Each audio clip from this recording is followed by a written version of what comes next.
Let's write a class that will help us send back and forth data related to a dispersion for crafting or any other concept on the network, between the client or server, or a way to serialize and deserialize our crafting recipes. Hello everyone, this is Ali Reza. Welcome to the Mentor Code Lab. The job of dispersion stack payload is to make a structure for us that we can use in many different ways. For example, maybe we want to send data related to a dispersion stack from server to client or from client to server. Or alternatively, the main usage, we may want to define a dispersion that can be used as a crafting recipe inside a machine. To do that, we need to write the dispersion stack. However, I add this payload at the end because I can simply say that it implements the custom packet payload, and just by doing that, I will convert it to a payload that can be sent back and forth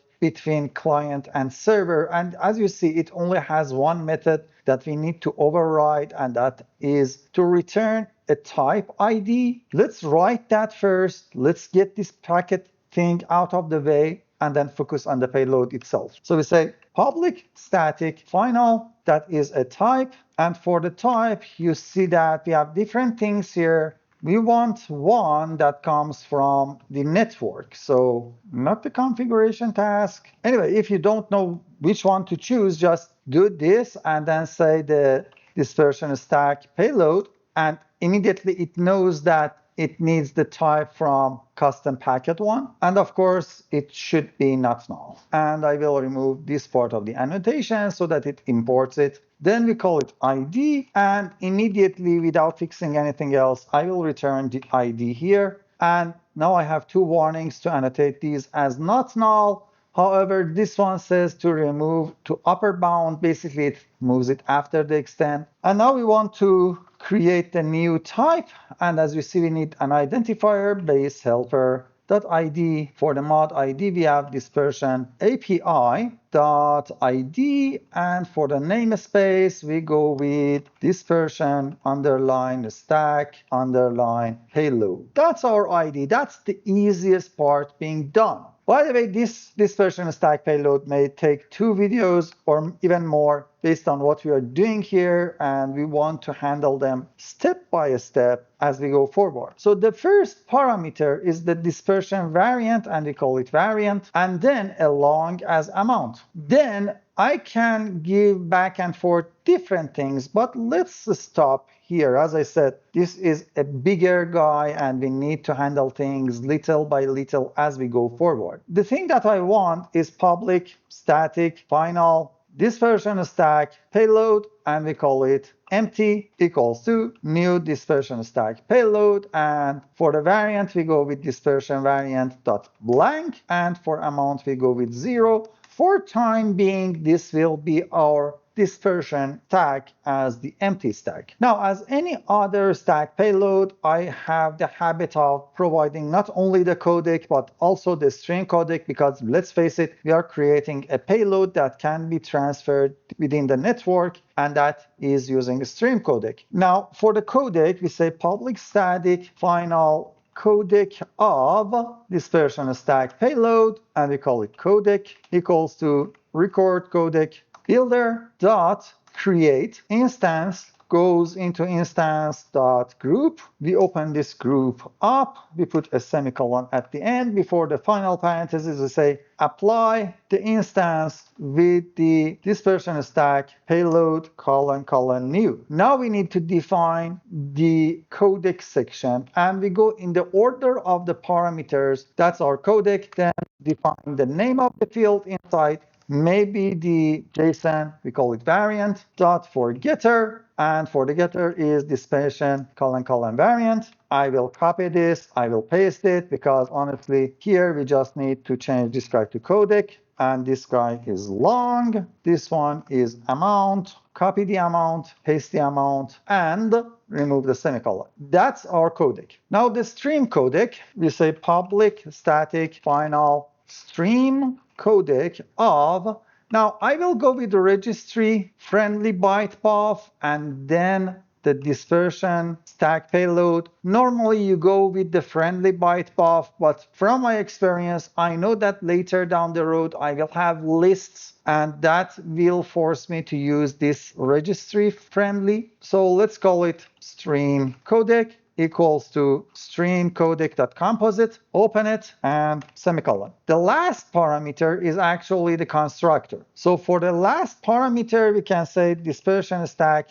payload : new. That's our last parameter. However, before that, again, we need to use a stream codec and handle the serialization. So we say dispersion variant dot stream codec this time. Instead of field of and getter, we go with comma, and here we say dispersion stack payload : variant. That's our first parameter. The second parameter is byte buff codecs dot long. That's our stream codec.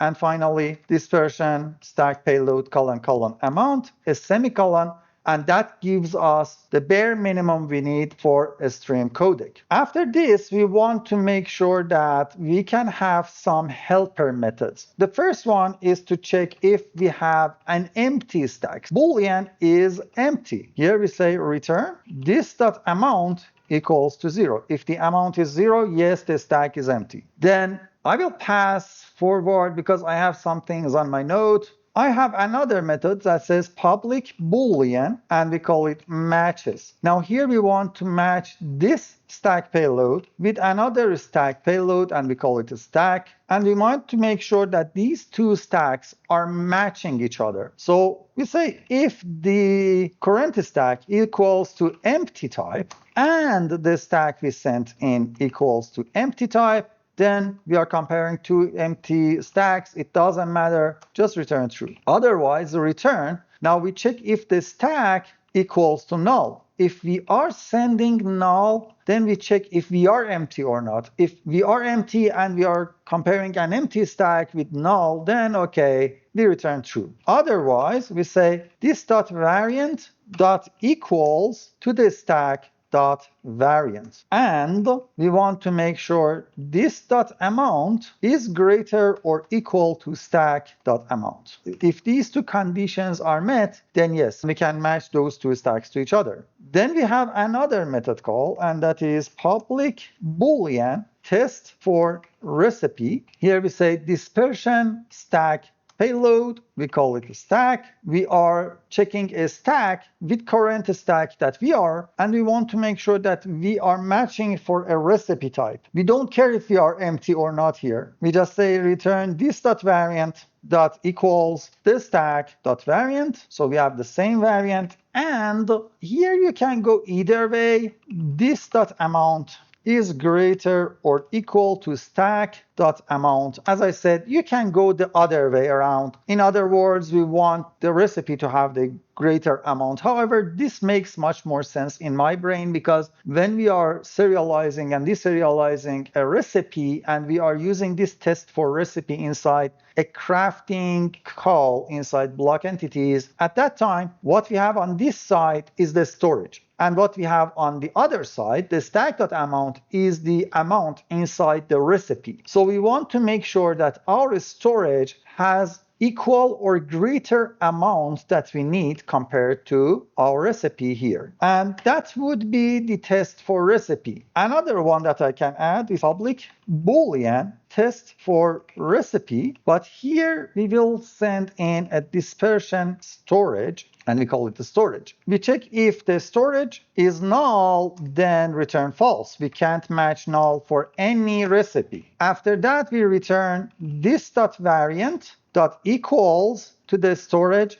dot variant. Take note, we don't have that. We need to implement these. And this dot amount greater or equal to storage dot amount. Now here I will reverse this guy. Is smaller or equal to the storage data amount. I want the amount in the storage to be greater. And as you see, we don't have these methods. If we want, we can implement them inside the dispersion storage. And as you see here, we should have a way to return the storage, although we can't, because honestly, dispersion storage is not what we should do it there. So instead of this, if I go with single dispersion storage, then we have this. It's better. It says create method. And as you see, now we fall into the single dispersion storage. And as you see, we have this dot variant here. So we return this dot variant. Okay. Let's call it get variant, get resource. We can call that one and we call it variant. Then we have this amount, of course, create here, and we return get amount. Alternatively, I can get rid of those and directly call the methods. So I will say get resource and get amount. And that should fix that one. Now, here's something that you should keep in mind. We are somewhat limiting ourselves to single dispersion storage here. And that is by design, because if you don't want to limit yourself, then of course you have the upper method call that you can use. But in here, I prefer to have something that works most of the time. I mean, if you think about machines will have one dispersion input and do some process on it, maybe create something as the result. Alternatively, they can have multiple dispersion inputs. However, when we want to handle that scenario, for example, let's say that we have 3 tanks that accepts 3 solutions to craft a 4th solution, and we want to test for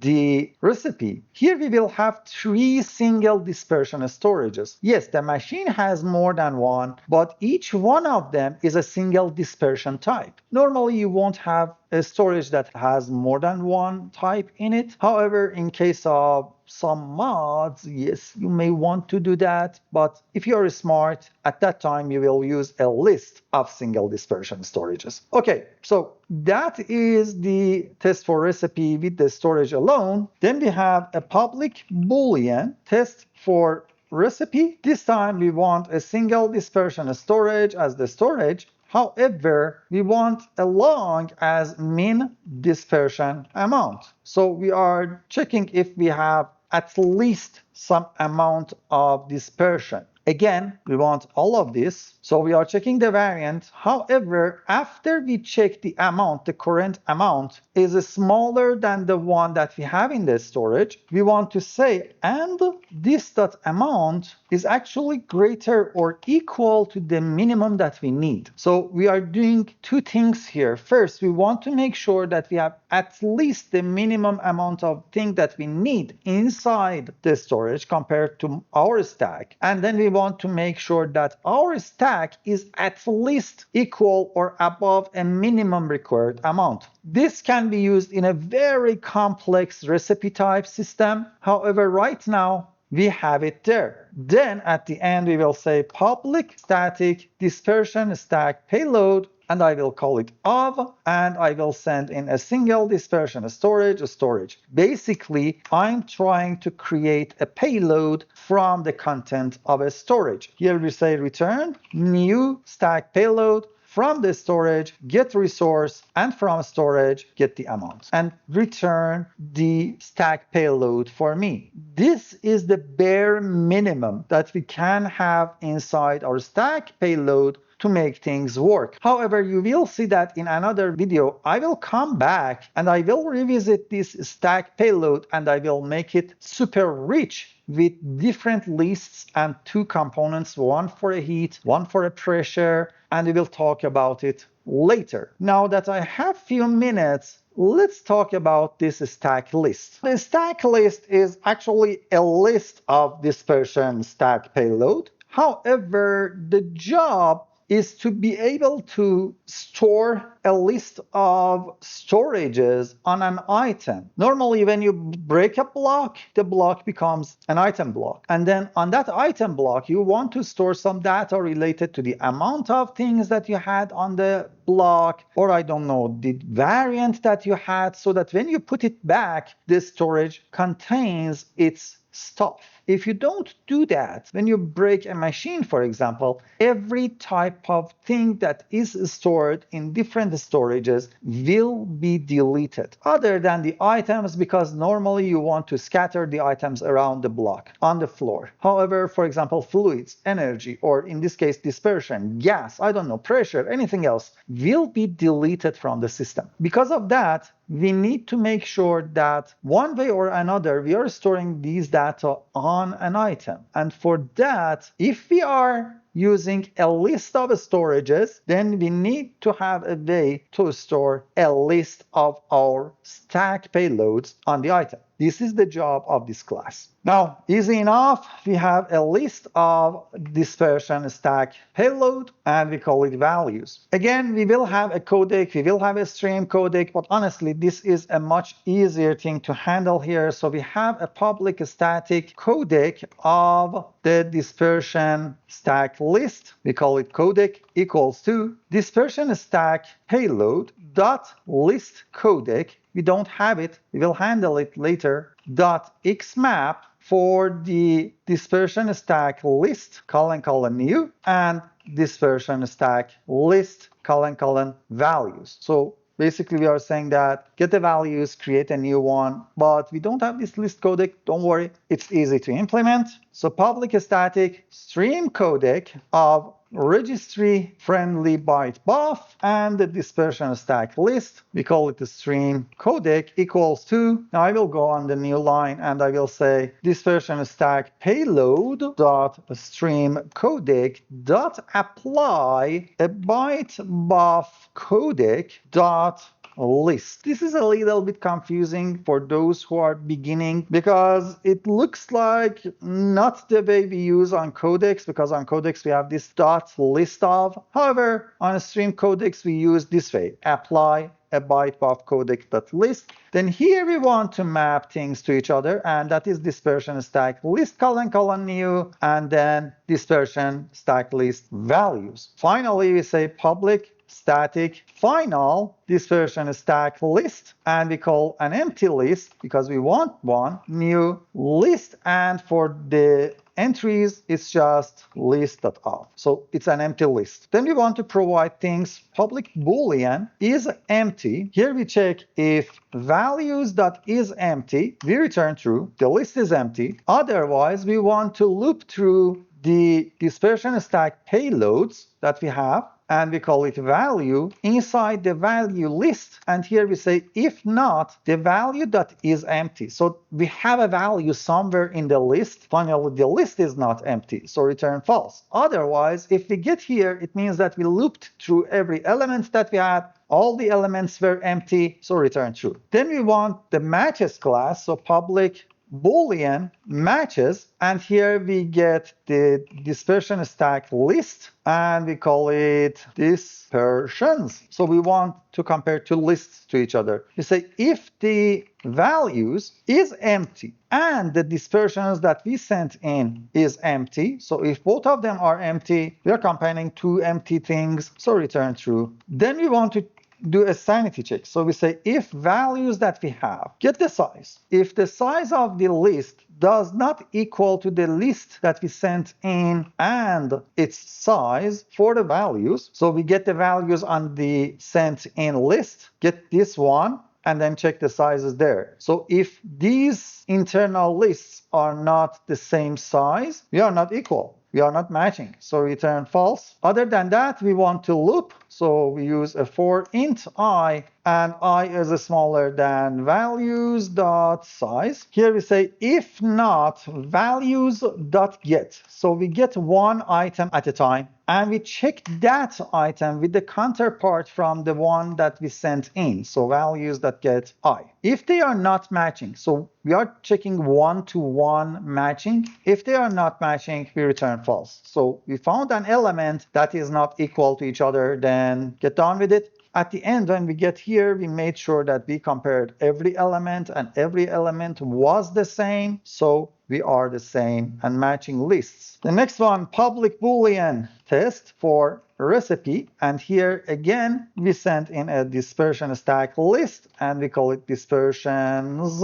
It's almost the same thing. Let's copy paste, but there are different things here. So if either one of us is empty, then no, we are not matching for a recipe. An empty thing is not suitable for a recipe. Again, if the sizes are not matching, then we are not suitable. Finally, instead of matches, we go for test for recipe. So we are testing two things for the recipe, comparing to each other. If they are matching, then it's okay. We continue, and if we hit here, every element matches for the recipes. If we find at least one that is not matching, we break and immediately return false. Finally, time for this list codec. Now, as I said, it's a really easy thing. Just create it there, and it says public static final codec of A. Now, A will be a list of dispersion stack payload, and we call it list codec.